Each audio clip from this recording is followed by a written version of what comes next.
ஒரு மனுஷனுக்கு எவ்வளோதான் ஏன் பிரச்சனை வரும்? ஆ நான் கூட டக்குன்னு இதெல்லாம் ஃப்ரெண்ட்ஸ் சர்க்கிள் அனுப்பும்போது இது ஃபேக்கு தான் அப்படின்னு தான் நினச்சேன். ஆனால் எல்லா சேனலும் போடும்போது தான் புரிஞ்சிச்சு நமக்கு இது உண்மைதான், ஃபேக் இல்லை அப்படின்ட்டு. பாவம் அந்த மனுஷன். என்னையா கொண்டா நமக்கு நல்லது பண்ணதான் வந்தார். அவருக்கு அடுத்தடுத்த கஷ்டம். ஒரு ஒய்ஃபா கடைசி நேரத்துல இந்த மாதிரி நேரத்துல கூட இருக்கணும். ஆனா இன்னும் இந்த நேரத்துல நீங்க இப்படி பண்ணுவீங்க அப்படின்னு நான் நினைச்சு கூட பார்க்கல. அதுவும் இல்லாம இந்த நியூஸ் சேனல்ல இது ஒரு விஷயமே இல்லை. எடுத்த உடனே 3 நாளைக்கு இது தாண்டா எந்த விஷயமும் வரும். ஆக்சிடென்டா, கொலை மிரட்டலா, எதுவும் கிடையாது.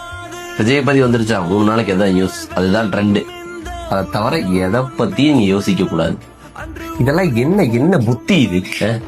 அது அவங்க பர்சனல் லைஃப், அதை பத்தி பேசுறதுக்கு இங்க எவனுக்குமே அருகதை கிடையாது.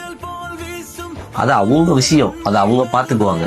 தேவையில்லாம நீங்க இதை பத்தி பேசுனீங்கன்னா உங்களுக்கு தான் செய்யும். ஒரு இப்ப ட்ரெண்ட்ல இருக்காருன்றதுனால அவரை இப்படி பேசி அவரை அடிச்சுதான் நீங்க ட்ரெண்டுக்கு வரணும்னா அந்த மாதிரி எச்ச புத்தி பண்ணாதீங்க.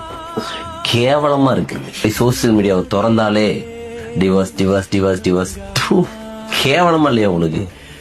நியூஸ் வேற கவர் பண்றதுக்கு வேற நியூஸே இல்லையா உங்களுக்கு? இருக்கிற இந்த டைம்ல கூட என்னமோ நடக்குது, அதெல்லாம் கவர் பண்ண தெரியாது உங்களுக்கு. உங்க எச்ச டிஆர்பிக்காக ஒரு மனுஷன் இப்படி கஷ்டப்படுத்துறீங்க, உங்களுக்கு வெக்கமா இல்லை? இதெல்லாம் ஒரு விஷயம் நாங்க எடுத்துக்கிட்டு இதை மைண்ட்ல மக்களுக்கு நல்லது பண்ண வந்தாச்சு. எந்த பிரச்சனையா இருந்தாலும் அண்ணன் ஃபேஸ் பண்ணுவாரு, கூட நாங்க இருப்போம். வெற்றி நிச்சயம் சார்.